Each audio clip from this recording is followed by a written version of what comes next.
sisi, na tulipokee kwa furaha kwa imani hilo neno lenye kutuletea wokovu. Karibu mpendwa msikilizaji na mfuatiliaji wa St. Gaspar Media katika kipindi cha tafakari ya injili ya siku. Leo Jumanne, juma la 6, kipindi cha kawaida, mwaka A wa kanisa. Masomo ya leo, somo la kwanza linatoka katika waraka wa mtume Yakobo, sura ya kwanza aya ya 12 hadi ya 18. Na injili takatifu kama ilivyoandikwa na mwinjili Marko, sura ya 8 aya ya 14 hadi ya 21. Karibu tusikilize injili. Somo katika injili ilivyoandikwa na Marko. Wafuasi wake Yesu walisahau kuchukua mikate, wala chomboni hawana ila mkate mmoja tu. Akawaagiza akasema, angalieni, jihadharini na chachu ya Mafarisayo na chachu ya Herode. Wakabishana wao kwa wao kwa kuwa hawana mikate. Naye Yesu akatambua akawaambia, mbona mnabishana kwa sababu hamna mikate? Hamfahamu bado wala hamjaelewa? Je, mioyo yenu ni mizito? Mna macho hamuoni? Mna masikio hamsikii? Wala hamkumbuki? Nilipoivunja ile mikate 5 na kuwapa wale 5,000, mlichukua vikapu vingapi vimejaa vipande? Wakamwambia, 12. Na ile 7 kuwapa wale 4,000, mlichukua makanda mangapi yamejaa vipande? Wakamwambia 7. Akawaambia, hamjafahamu bado? Neno la Bwana. Sifa kwako Kristo.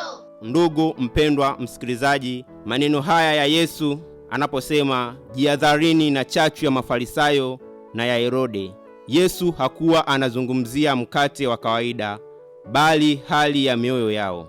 Ndugu mpendwa na msikilizaji, hebu tujiulize, chachu ni nini katika muktadha huu? Chachu ni kitu kidogo sana, lakini kina uwezo wa kuenea na kubadilisha donge lote la unga. Kwa lugha ya kiroho tunaweza kusema chachu ya Mafarisayo ni unafiki wa kujiona wenye haki, kuonesha imani kwa nje lakini moyo uko mbali na Mungu. Chachu ya Herode ni tamaa ya madaraka, siasa, kujilinda kwa hofu na kukosa msimamo wa kweli. Ndugu mpendwa msikilizaji na mtazamaji, Bwana wetu Yesu Kristo anaonya kuwa tabia hizi zinaanza kidogo, lakini huasili maisha yote ya kiroho. Hivyo kama tone dogo la sumu kwenye ndoo ya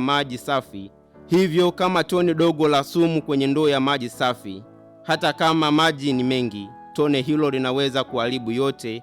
Vivyo hivyo kiburi kidogo au wivu mdogo vinaweza kuharibu imani ya mtu kabisa. Ndugu mpendwa msikilizaji na mtazamaji, Bwana wetu Yesu Kristo anavyowageukia mitume na kuambia, je, bado hamuelewi? Mna macho lakini hamuoni? Mna masikio hamsikii? Hapa walikuwa wameshashuhudia muujiza wa Yesu Kristo kulisha watu 5,000 na 4,000, lakini bado wanaogopa kwa sababu hawana mkate mmoja wa kutosha. Hivyo wanapopungukiwa imani, hapa tunajifunza kuwa tunaweza kushuhudia miujiza ya Mungu, lakini tukasahau haraka anachoweza kufanya. Hivyo ni kama mwanafunzi anayefaulu mtihani mara nyingi, lakini kila mtihani mpya anaogopa kana kwamba hajawahi kufaulu. Ndivyo tunavyomfanyia Mungu, tunasahau historia ya uaminifu wake kwetu. Ndugu mpendwa msikilizaji na mtazamaji, wanafunzi walifikiria juu ya mkate wa mwili, lakini Bwana wetu Yesu Kristo alizungumzia juu ya sumu ya kiroho ambayo ni imani. Kukawa na mgongano wa mtazamo wa kidunia na mtazamo wa kimungu. Mara nyingi sisi pia tunahangaika juu ya pesa, tunahofu juu ya kesho itakuwaje na kujali mahitaji ya mwili, lakini tunasahau kuwa Mungu aliyelisha maelfu kwa mikate michache. Hivyo ni kama vile mtoto anayelia kwa sababu hana chakula cha jioni, wakati baba yake ana shamba kubwa la chakula. Tatizo si ukosefu wa chakula, ni ukosefu wa imani. Hivyo ndugu mpendwa msikilizaji na mtazamaji, ujumbe wetu kwa maisha yetu ya leo ni jihadhari na chachu ya unafiki. Usiwe Mkristo wa maneno na kuonyesha utakatifu nje, huku ndani umejaa chuki na kiburi. Usiruhusu siasa na tamaa vikuharibu. Tunaona chachu ya Herode ilikuwa ni kuishi kwa maslahi binafsi bila kumjali Mungu. Kumbuka miujiza ya Mungu katika historia yako, hivyo andika baraka zako. Ukisahau historia ya Mungu, utaishi kwa hofu kila siku. Nikuache na maswali haya. Je, kuna chachu ndogo ndani yetu inayoweza kuharibu imani yetu? Je, ninaishi kwa hofu ya mkate au kwa imani ya muumba wa mkate?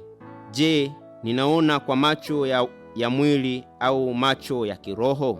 Yesu akuwakemea wanafunzi kwa sababu hawakuwa na mkate, bali kwa sababu hawakuwa na kumbukumbu ya imani. Bwana atupe macho ya kuona, masikio ya kusikia na moyo wa kukumbuka matendo yake. Amina. Itukuzwe damu ya Kristo.